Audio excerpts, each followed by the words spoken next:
Hello, it's Delia. Thanks for clicking on. So here we're going to be talking a little bit about predictions and what's the truth about all that stuff. So there are a lot of people doing predictions, and and predictions are reading energy, which a lot of people do. And the thing about the thing about reading is that everybody reads differently. And like when I was in my intensive training with a bunch of other people, there was a woman who just had a great affinity and understood the language of numbers. So numerology was like a second language to her, whereas myself and a lot of other people, we don't speak numerology. We can learn it to some degree, but it's not innate as it was for this woman. And so I'm not saying that nobody can read the future. Some people have whatever it is, they have a clue in that other people don't have. But the thing about anybody who is worth their salt will tell you about predictions is that the future isn't written yet. There are a lot of things that are going on right now. And what's going to determine what happens next month, next week, next year, there's a lot of different factors involved. I used to describe this as we have already gone live. We are not in reruns anymore. We were for a long time, not as much as we were told we were. When everything was projected. Everything was projected. The future was projected. I remember when people did not expect to be able to know next week or next month's weather. And they didn't blame the weather people for that. There was not this expectation that you can and should know the future, which is a man-made construct idea that's really based on misleading and controlling. Control with a K, as I like to call it. Control is in dominate. And there are a lot of people who figured out different ways to dominate the story or dominate the narrative, control the narrative. And predicting the future is part of that in the 3D world. In the psychic world, people, I'm talking about good psychics, I'm not talking about charlatans. People are reading the energy, and they're seeing likelihoods, probabilities, that kind of thing. So whenever you are put in the position of predicting the future, at least whenever I'm put in the position of reading the future, let's start there. I first say that you haven't written the future. The future is not written yet. And there's lots of different possibilities of how things could go. Because that's true. Your choices decide about your choices today create tomorrow and next week and next year. And your beliefs. So if you believe that you're always going to be disappointed, let's say, that's a really common one. So if you believe that you're always going to be disappointed and that nothing really goes your way for very long, right? These are very common. Then you're going to, interestingly enough, you're going to project that out. You're going to pretend you have on these glasses with a filter on them that say nothing works out for me or nothing works out for very long. Then that's what you're going to see, and you're going to see, no matter if you did get a choice or an opportunity or a possibility to fix everything, you wouldn't see it. And if you did see it, you would make it come true for you based on your beliefs. So, for instance, people who win the lottery, they win, $10 million or whatever. And within a period of time, could be a couple of years, they're back in the same situation they were always in, because they don't believe that they can have $10 million. Some people don't believe they can have a loving relationship. And so they will experience an opportunity to have a loving relationship, dating somebody or whatever. And during the course of their time together, they will see through those glasses that say, I can't. And then they will think that way, and they will take actions as though that's the concrete truth that they live from. So they will make those predictions, those pictures, true. And we do this all the time. So when, one of the places that I see it a lot is in people with how they relate to money. So if a person sees, let's say a trip they want to go on, but it's very expensive, or whatever. It's a very expensive trip, and they look at their finances as of today, and let's say they have a job, so they can predict what their income is going to be for the next month, weeks, years. And so they will look at their accounting, and they will look at the price tag, and they would say, there's no way I can afford this. And so they drop the idea of the trip. They just drop it as unrealistic or as impossible. So what that does is it tells the universe, you don't really want the trip. You dropped it. And so the universe goes, okay. The universe only ever says yes. So it will always agree with us. So if you are, if the person is in that situation and they look at their finances, they have a job, so they know their income every month for the next, whatever. And they look at the trip and they say, there's no way I can afford it. And another option would be, instead of dropping the idea of the trip, another option might be to see what you could sell, to see if you could take another job, to start looking for what else is possible, and continue to hold the energy of being on that trip, and then taking actions to generate the income so that you can buy the ticket. And I've heard of people have manifested incredible things. I know someone who wanted a new fancy car. I think it was a Lexus. This is a long time ago, but when Lexuses were the cool thing, right? And so this person didn't really have a way, based on his income and the times and everything, to buy one. But he signed up for a raffle. And the prize in this raffle was a new Lexus. And he went through he took the action steps, even though he didn't really think, he never won anything, but he was going to do this anyway. It was a good cause. So he went to the event and enjoyed the people there. And then when it came time for the raffle, he won the car. And he was just, are you kidding me? This is crazy. And so he won the car, he got the keys, he got the title, he was driving around in the car.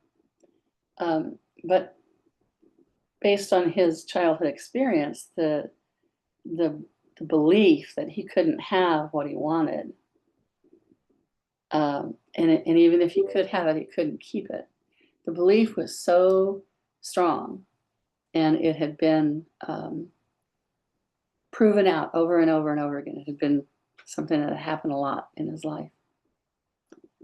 So much so that in his effort to keep the car, somehow he managed to lose the car. And he had to go through a lot of convoluted and, kind of loopy thinking to get there, because he owns the car and he still managed to lose it. I can't remember how.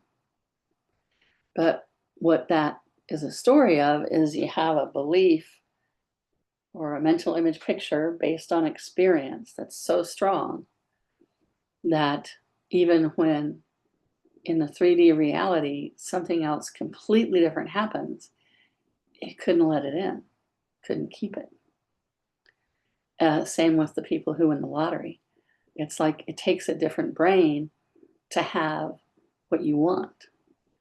And if you have a brain that is protecting you because you can't have what you want, then you will not have what you want. So the thing about predictions is, what are you willing to have? And what are you willing to be different? So right now there's a tsunami warning. There's possibly some hurricane activity. There's possible fire season. There's earthquakes. The Pacific Rim, the Ring of Fire, is quaking a lot. There's a lot of earth shifting going on, as well as all the man-made stuff, all of the the struggle over, is the law going to work for us? Are people who've been doing illegal things and seditious things going to be held accountable? Is anybody going to go to jail for that stuff? And there's a backlog of that stuff. So there's a lot of pent up, old pictures of no. So you have to wonder, how willing are you for things to be different in the positive? So the past period of time, lots of different time frames answer that description. In the past period of time, there have been a lot of disappointments. Just in the past 10 years, in the descent that we've been experiencing, and the rise of cruelty and the rolling back of democracy and the affronts to humanity,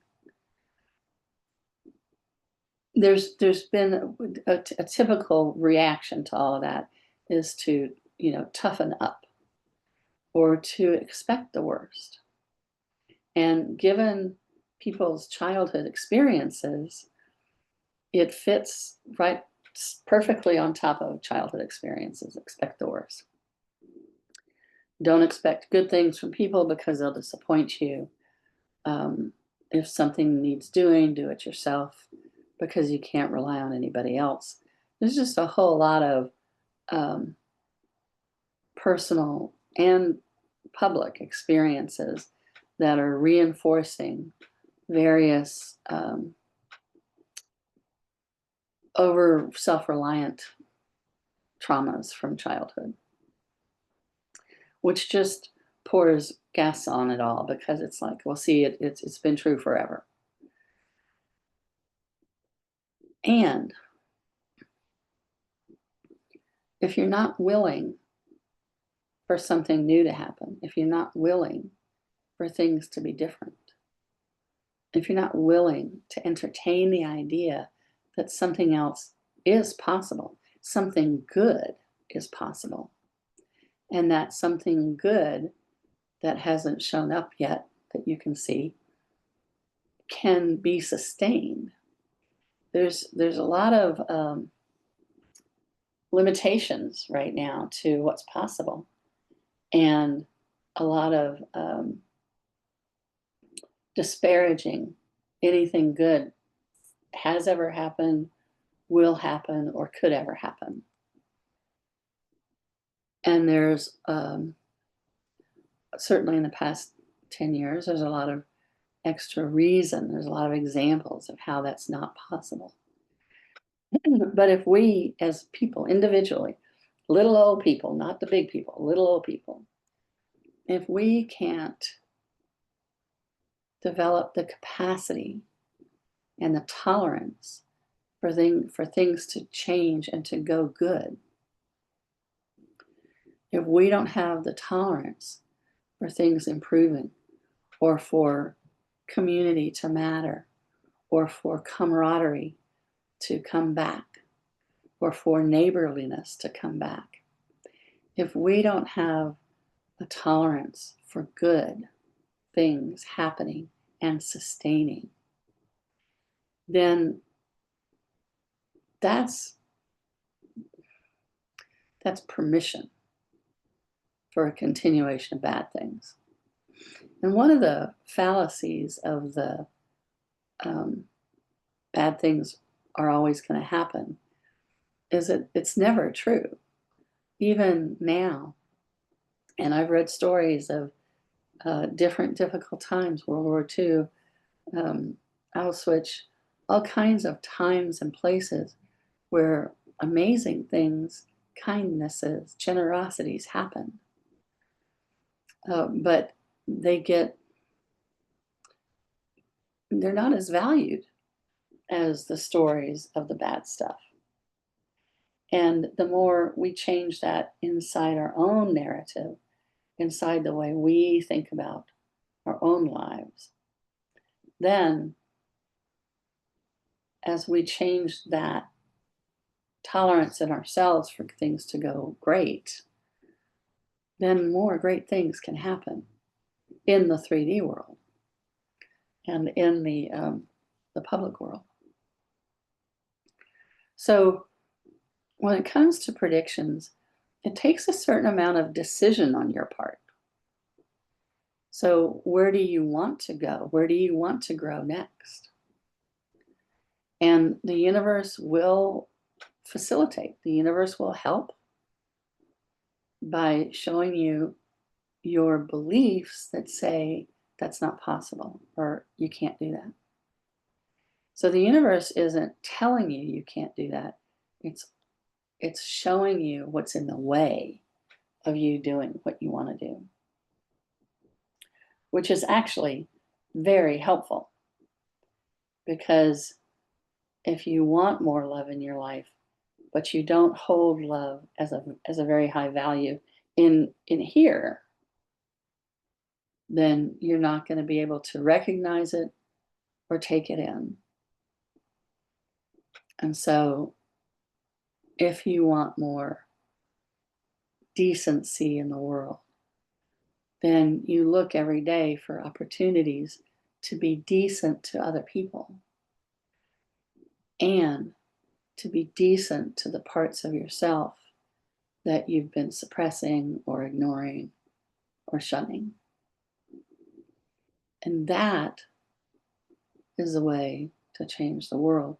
It will change your world. And by extension, it'll just roll out of you and it'll change the world around you.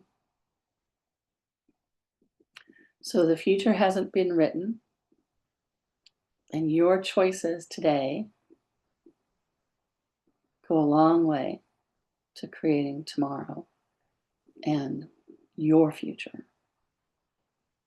And the more each of us are choosing towards, I mean, there's plenty of stuff that we need to fight and resist, but it works a whole lot better if you're fighting for something.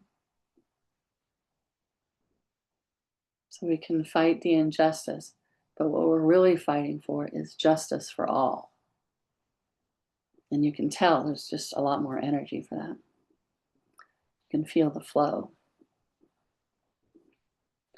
So just allow yourself to be curious. You don't have to get all micromanaging of yourself. Just be curious. What are you projecting? What failure are you projecting? What hardship are you projecting? And what if you didn't project a repeat of the past onto your future? What if you got so aware that that's what you were doing that you didn't do that, or you did it differently, or you changed what you were projecting? So one of my favorite one-liners is,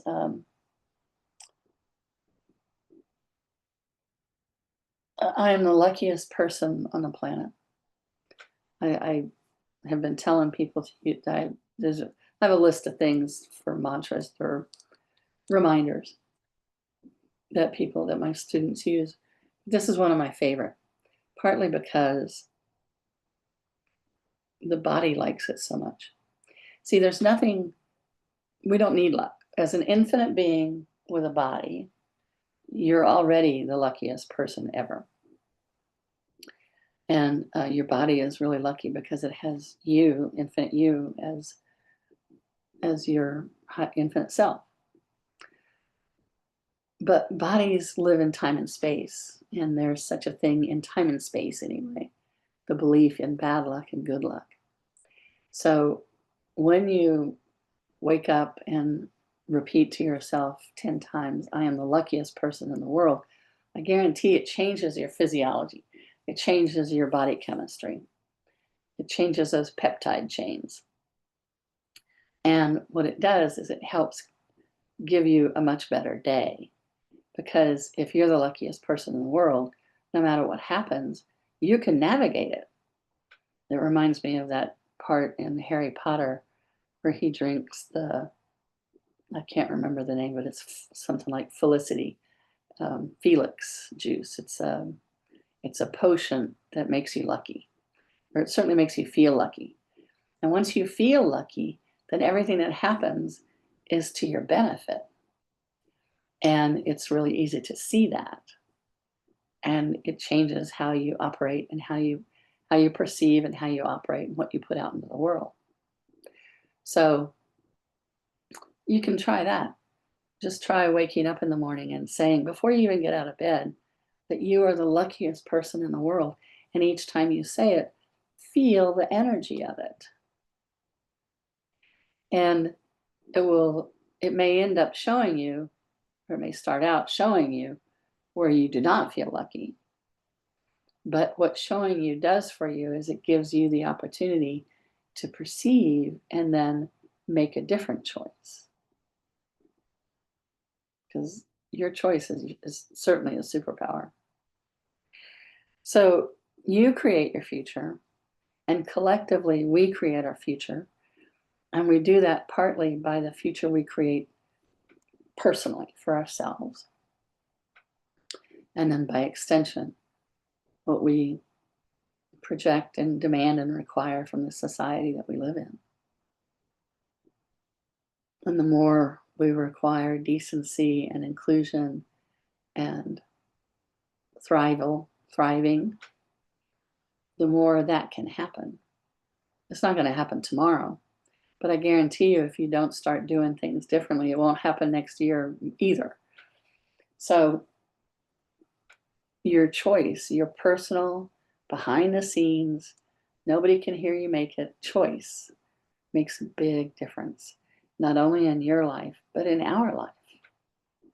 Because we are all together in this. And we all have the superpower of choice. Now, what about the people who are choosing otherwise? Not your business right now. Your business is to be present and be doing the things that only you can do. And you have to be off your phone and in the physical world to find out what it is that only you can do. Because right here, right now, is the point of most power. So you create your future. Your choice creates your future. So what are you going to do with that? So I'd love to hear how things go for you using the I'm the luckiest person in the world and using your choice. So I'll see you next time. Bye.